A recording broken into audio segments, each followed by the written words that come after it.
Computer, hail the station, close the docking, and...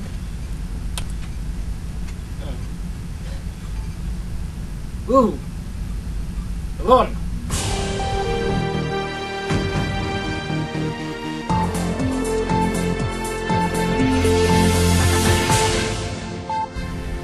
On tonight's programme, you have your usual dose of news, what's on and final thought, along with Colony 7 and the shuttle maps. The news this week. UFP have launched a new SRP called Star Trek Frontlines. And the Pulse Fusion website has moved to a new home. And in completely nominated news, it's Mothering Sunday. That's the news done. It's a very quiet week, isn't it? Here's your What's On guide. This is What's On, your guide to serial roleplays over the next 7 days. All times are GMT. The week kicks off on Tuesday with the Star Trek Unity SRP, a new roleplay set during the fan film series of the same name. That is at 7 PM on the STORP server. On Friday at 7 PM, head over to LRP for their Station Omega SRP, and then at 8 PM it's Stargate Atlantis, one of the new roleplays that recently began.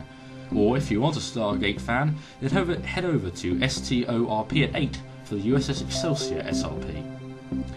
On Saturday at 7 PM, it's the fantastic USS Voyager A, which continues warping across the Delta Quadrant. Sunday, it's the busiest day once again, kicking off the Hazard Team SRP at 5, UFP's Star Trek Schisms at 6, followed by the recommended and long-running Holo Federation SRP at 7. And then at 8 PM, it's UFP's Star Trek First Steps, taking a look at humans' first deep space exploration. As always, if you have an SRP that you want mentioned here, contact us on the website. Get trekking, allons-y! Are you interested in taking part in one of our shows? We're looking for people to interview or people to help. Interested? Email us. Details are on your screen now. In the 24th century, in a backwater sector of the Federation lives Ensign Gordon Dufresne. He's a simple plasma engineer on Hetlick Station, and he's late for work. But as he rushes to his duty station, Klingons beam in and attack. Thus begins perhaps the most famous mod in all of Elite Force history, Colony 7.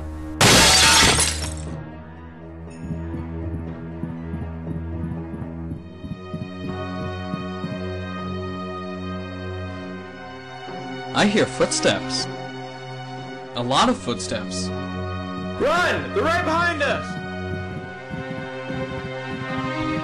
The 3-chapter Elite Force 1 modification lets you take on the role of both Gordon and Section 31 agent Ilea Erickson, as they both unravel a plan by rogue Klingons and a Starfleet traitor to use ancient technology with disastrous consequences.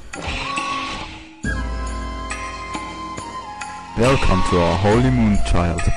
Your identity has been confirmed. Please don't move. We will scan you for weapons. Is this really necessary? I hate being scanned. I'm afraid I have to insist. A terrible crime happened 2 weeks ago. I won't ruin the plot in its well-written twists, but Colony 7 takes you to a number of different worlds and locations on its quest.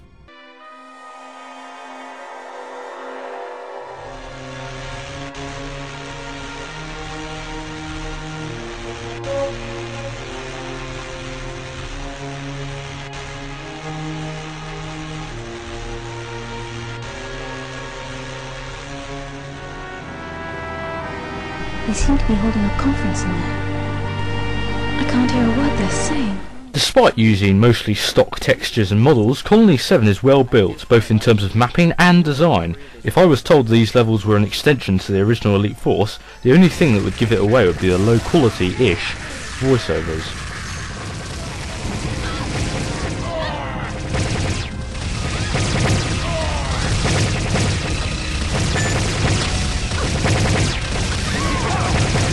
The story itself is excellent and a classic yet epic Star Trek tale. and although addictive, a few hours gameplay may not get you even halfway through the mod, so there is a lot of playability here. In conclusion, Colony 7 is an extremely well put together modification, great fun, and something you cannot miss out on playing.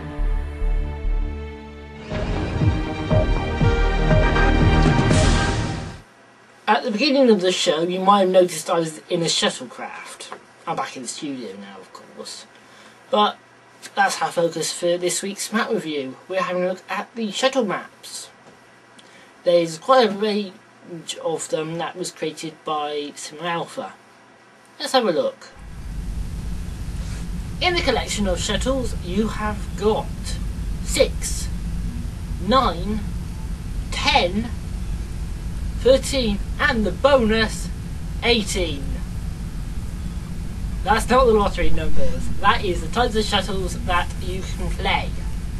But that have been made by Cinema Alpha. The shuttles we'd recommend to you are the Type 6, the Type 9, and the futuristic Type 18 as seen by Janeway in Endgame. And moving on from that little tidbit of information, these shuttles are a perfect way to start an RP as you join the server. There's just one of you. You can be doing a little sort of survey mission, somebody else can join you, you can then go to your mothership and this sort of stuff. Or you could have sort of done what I was flying to at the beginning of the show, heading off to a starbase. Well, of course we record the show. Okay, not really, we're in an actual physical studio on Earth, so... What? I'm in a virtual one, Luke's in a room. So, that's your little look at the types of shuttles that you can play in EF. We're now going to end the show with a typical final thought from Luke. So, Luke, it's over to you. Hello, I'm Luke Sutton, formerly known online as the 10th Doctor. This week on my final thought, I'd like to discuss the mods that never were. For every Colony 7 and Starbase 11 produced, there is another mod that never got past the beta version, or maybe never even got released ever at all. The Elite Force community is awfully negative at the best of times, but it seems to me that unless players see concrete evidence of an excellent mod in production, like Freelance, a mod announcement never really gets any support. People automatically assume that it will fail, and that's not the attitude to have. Yeah, sure, some projects will fail, of course they will, but modders have got to start somewhere, and who knows, maybe a really cool modification will be produced from their efforts. However, looking back of it, there are plenty of mods planned and worked on that sadly came to nothing. Well, in the end that is. So let's take a look. The Mirror mod for Elite Force 2 was planned to show the adventures of the Hazard team in the Mirror universe. Skins and some levels were produced, but unfortunately production stopped with no public releases. Shame too, because I was looking forward to the Good Monroe vs Bad Monroe boss battle. The Argus Effect mod for Elite Force 1 produced one challenging act or mission where you play as Captain Kirk on an enterprise of crew members in comas. Despite excellent quality and production values, we've not seen another release or a second chapter in the first of what was to be an entire Season 4 of the original series.